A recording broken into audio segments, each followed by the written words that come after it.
If you think that Sean Connery's voice of Draco in Dragonheart was great, wait until you hear Benedict Cumberbatch's voice of Smaug in the new Hobbit film.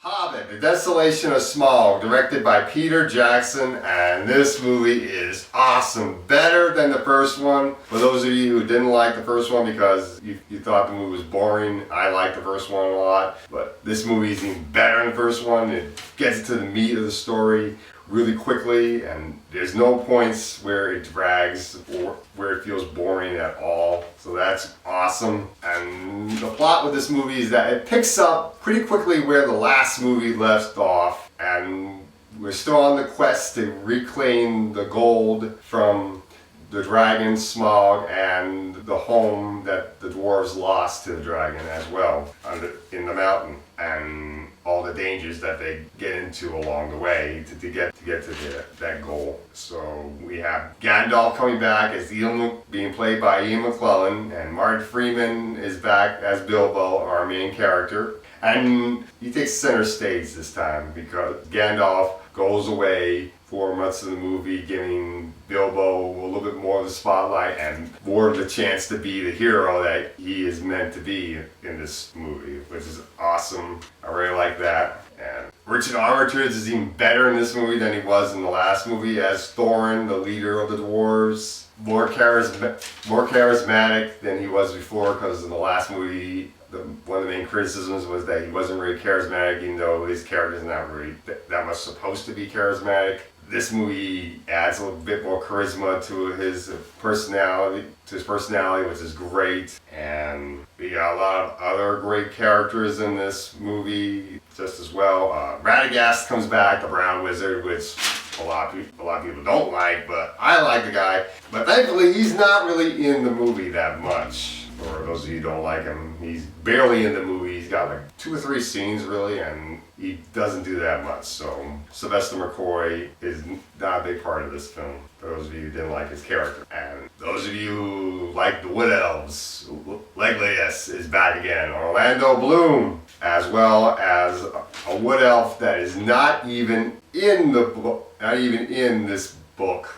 Tario, no, Legolas is not even in the book at all anyway, but they put him in there because a lot of people like his character for Lord of the Rings. So, and I like the fact that Legolas is in there. I mean, the scenes he has are really awesome, and they make the barrel riding scene more intense. Just having him and Tario there, that is just great. We got another character in this movie named Beorn, a shape changer who was very good in the movie. I liked him a lot. There are these monsters that the dwarves and Bilbo meet up in Mirkwood Forest. I don't want to spoil what these monsters are, but these monsters are awesome. I really liked how these monsters were done in Mirkwood Forest. They were great. And Luke Evans is really good as Bard the Guardsman, the main human from Lake Town. Oh wow, he is really good in this movie. I really liked how well he did his character. It's just so good. And of course, we have our main villain in this movie, Smaug, played by Benedict Cumberbatch. And Benedict Cumberbatch not only does the voice of the dragon, he does the voice of the necromancer. And we find out who the necromancer is in this movie, which is really good.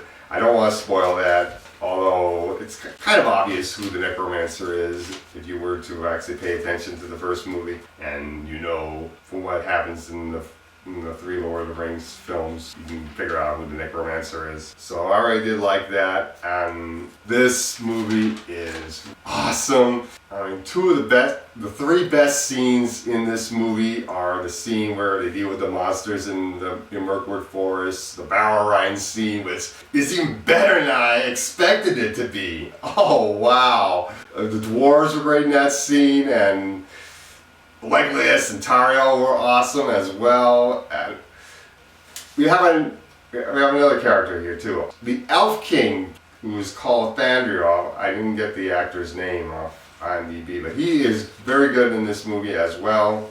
I liked his character. And Stephen Fry is in this movie as the master of Lake Town, I guess the king of Lake Town, presently. And he's very good. I did like the fact that him and his advisor are mirror two characters from Lord of the Rings, which is very good. I like the Lord of the Rings references in this movie.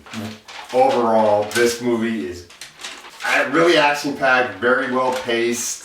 Story is great, characters are awesome, really good. Dragon looks fantastic. Everything about this movie is great. Definitely, no doubt about it. 10 out of 10. Definitely check out The Hobbit, Desolation of Smaug. It even looks great in 3D. Just stay away from the high frame rate, because the high frame rate is really not good. When I saw the Hobbit, Unexpected Journey in the high frame rate, 48 frames per second, it gave me a headache, and just didn't like how fast it moved, nor did I like how much in your face the movie was. So I just really didn't like that. That's all I gotta say about the new Hobbit film. Time to put it on my precious and